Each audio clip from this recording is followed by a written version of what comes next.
चुनाव को लेकर कल का दिन बहुत ज्यादा महत्वपूर्ण और उसी के लिए तैयारियां लगातार चलती आ रही हैं। वोटिंग कल होने वाली है और आज पोलिंग पार्टियां रवाना होंगी। सुबह 8 बजे से वोटिंग शुरू होगी। ईवीएम वितरण की प्रक्रिया भी शुरू हो जाएगी। जीपीएस लगी गाड़ियों से मतदान दलों को रवाना किया जाएगा। भोपाल जिले में कुल 2049 मतदान केंद्र बनाए गए हैं। शुक्रवार सुबह 7 बजे से शाम 6 बजे तक मतदान की प्रक्रिया चलेगी, यानी कि कल। और दूसरी तरफ मध्य प्रदेश विधानसभा चुनाव के लिए प्रचार का शोर भी कल थम चुका है। प्रत्याशी डोर टू डोर कैंपेनिंग अब लगातार करेंगे। मध्य प्रदेश की सभी 230 सीटों पर कल वोटिंग की प्रक्रिया होगी, जबकि 3 दिसंबर को नतीजे आपके सामने होंगे।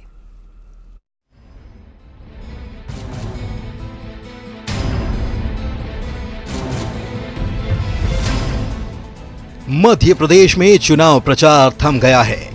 प्रत्याशी अब डोर टू डोर लोगों के बीच जनसंपर्क कर रहे हैं। एमपी में 6 सीटों पर शाम 3 बजे प्रचार थम चुका था। ये सीटें हैं बैहर, लांजी, डिंडौरी, परसवाड़ा, बिछिया और मंडला। बाकी की 224 सीटों पर शाम 6 बजे माइक बंद हो गया। लोकतंत्र के महापर्व के लिए 17 नवंबर को वोटिंग होगी। नक्सल प्रभावित बालाघाट, डिंडौरी और मंडला जिले में वोटिंग सुबह 7 बजे से शुरू होगी और 3 बजे तक चलेगी। बाकी की सभी सीटों पर वोटिंग 7 बजे से शाम 6 बजे तक चलेगी।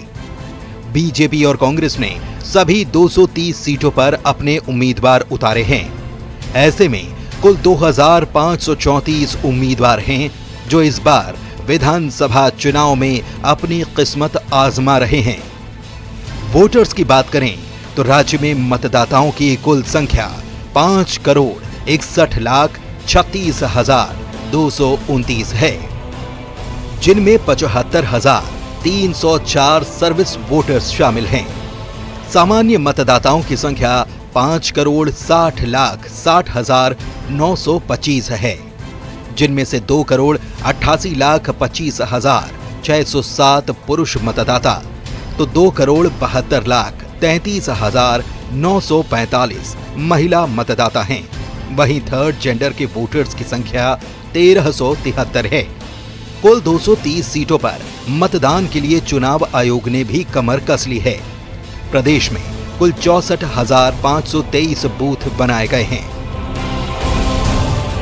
सुरक्षा के साथ ही शांतिपूर्ण मतदान के लिए निर्वाचन आयोग ने अपनी तैयारियां की हैं।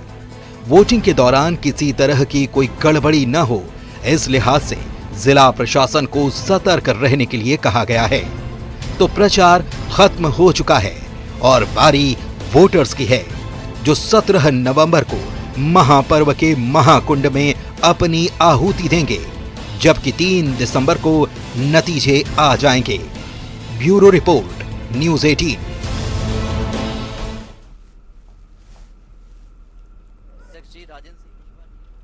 चलिए सीधे हमारे सहयोगी शैलेंद्र भदौरिया की ओर हम रुख कर लेते हैं। शैलेंद्र, लगातार हम ये देख रहे हैं कि प्रचार प्रसार में भरपूर जोर और ताकत लगाने के बाद डोर टू डोर कैंपेनिंग का सिलसिला, और कल बहुत महत्वपूर्ण दिन है, कल मतदान होना है। तमाम तैयारियां सामने रखिए। बिल्कुल, आपने ठीक कहा कि जिस तरीके से आचार संहिता के दौरान देखने में आया कि कांग्रेस, बीजेपी के अलावा सपा, बसपा और आम आदमी पार्टी ने भी प्रचार में पूरी तरीके से ताकत झोंकी। अधिक से अधिक विधानसभा क्षेत्रों के मतदाताओं के बीच पहुंचने का काम जो है इन राजनीतिक दलों के द्वारा किया गया है। कल देर शाम 6 बजे मध्य प्रदेश में चुनाव अभियान का जो शोर है वो अब थम चुका है। अब जो है सभी राजनीतिक दल के कार्यकर्ता है डोर टू डोर कैंपेन करके मतदाताओं के बीच पहुंचेंगे और अपनी अपनी पार्टी के लिए मतदान करने की अपील भी करेंगे। देखिए, दोनों ही राजनीतिक दल, जो प्रमुख राजनीतिक दल है, उनके द्वारा अलग अलग तरीके से रणनीति तैयार की गई। अगर बीजेपी की बात करें तो मतदाता पर्ची वितरण के बहाने वह मतदाताओं तक पहुंच रहे हैं, तो कांग्रेस ने भी अपने मंडल और जो बूथ स्तर के कार्यकर्ता है उनको इस काम में लगा दिया है। तो ये तो हुई राजनीतिक दलों की बात। अगर दूसरी तरफ अगर हम बात करते हैं निर्वाचन आयोग की, तो निर्वाचन आयोग ने सभी तैयारियां अपनी पूरी कर ली है। कल पूरे प्रदेश भर में जिन लोगों को निर्वाचन में ड्यूटी लगाई गई है, बाकायदा उनको ड्यूटी स्लिप दे दी गई है कि आखिर उनको किस पोलिंग सेंटर्स पर पहुंचकर मतदान प्रक्रिया को संपन्न कराना है। और अब से कुछ देर बाद यानी ठीक 8 बजे से ईवीएम वितरण का कार्यक्रम भी शुरू हो जाएगा। पूरे प्रदेश भर में जिला मुख्यालयों से ईवीएम का वितरण होगा। बसों के माध्यम से जो ईवीएम को लेकर मतदान दल जो है मतदान केंद्र तक पहुंचेंगे और उसके बाद कल सुबह 7 बजे से शाम 6 बजे बजे तक मतदान प्रक्रिया को संपन्न कराएंगे। देखिए, मध्य प्रदेश में कई मतदान केंद्र ऐसे हैं जिनको अति संवेदनशील और संवेदनशील की श्रेणी में रखा गया है, तो ऐसे मतदान केंद्रों पर अतिरिक्त फोर्स जो है वो डिप्लॉय किया गया है। सीआरपीएफ की कंपनियां हैं, आईटीबीपी की कंपनियां हैं, आर्म फोर्स है, तो तमाम जो मध्य प्रदेश पुलिस के अलावा जो है वो केंद्र शासित जो केंद्र से बल भी बुलाया गया है, उन बल को संवेदनशील और अति संवेदनशील के आधार पर डिप्लॉय किया गया है। दूसरी बात, अगर इस तरफ हम देखें, देखिए आधी आबादी को बढ़ावा देने के लिए लगातार बात होती है, तो अगर राजधानी भोपाल के लिहाज से बात करूं तो लगभग 110 पोलिंग बूथ ऐसे हैं जहां पर केवल और केवल महिला जो है कर्मचारी तैनात रहेगी और उन पोलिंग बूथ को विशेष तौर पर साज सज्जा की गई, आदर्श पोलिंग बूथ भी बनाए गए हैं ताकि अधिक से अधिक लोग जो है वो मतदान करने पहुंचे। हालांकि निर्वाचन आयोग ने लगातार स्वीप प्लान के तहत मतदाताओं के बीच जाकर ये अपील की थी कि मतदान प्रक्रिया में अधिक से अधिक लोग हिस्सा लें।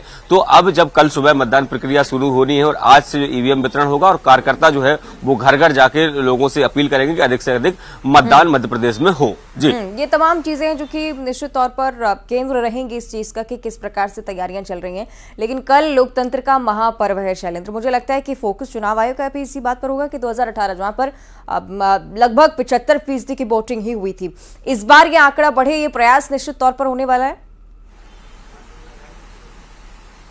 निश्चित तौर पर देखिए हर बार जो चुनाव आयोग है या राजनीतिक दल है उनका उद्देश्य यही रहता है कि अधिक से अधिक लोग जो है वो लोकतंत्र के उत्सव में हिस्सेदारी करें, तो ये प्रयास जो है वो लगातार रहता है और इस बार भी तमाम इस तरह की गतिविधियां संचालित की गई है ताकि अधिक से अधिक जो लोग हैं मतदान करें। सबसे अधिक फोकस जो है वो युवा मतदाताओं पर भी है। देखिए, बड़ी संख्या में इस साल अगर बात करें तो युवा मतदाता जोड़े गए हैं, तो युवा मतदाता अधिक से अधिक मतदान करने पहुंचे, इस पर निर्वाचन आयोग का बेहद फोकस है। क्योंकि देखिए युवा मतदाता है, पहली बार मतदान करने जा रहे हैं, तो ऐसे में उनको बाकायदा ट्रेनिंग भी दी गई है कि किस तरीके से वह अपने मतदान केंद्र पर पहुंचेंगे, कौन से आवश्यक दस्तावेज उनको लेके आने और किस तरीके से वो मतदान करेंगे। यानी जो मॉक ड्रिल है, जो मॉक पोल है, वो उनके साथ किया गया ताकि वो आसानी से समझ सके कि मतदान प्रक्रिया कैसी करनी है। और दूसरा, इस बार देखिए निर्वाचन आयोग ने 80 साल से ऊपर के जो बुजुर्ग हैं जो मतदान केंद्र पर आकर मतदान नहीं कर सकते थे, ऐसे लोगों को बैलेट की सुविधा उपलब्ध कराई थी, तो उसकी प्रक्रिया जो है वो पहले ही संपन्न कर ली गई है। तो कर्मचारियों के साथ साथ बुजुर्ग मतदाताओं को बैलेट प्रक्रिया पहले ही संपन्न कराई जा चुकी है। तो ऐसे में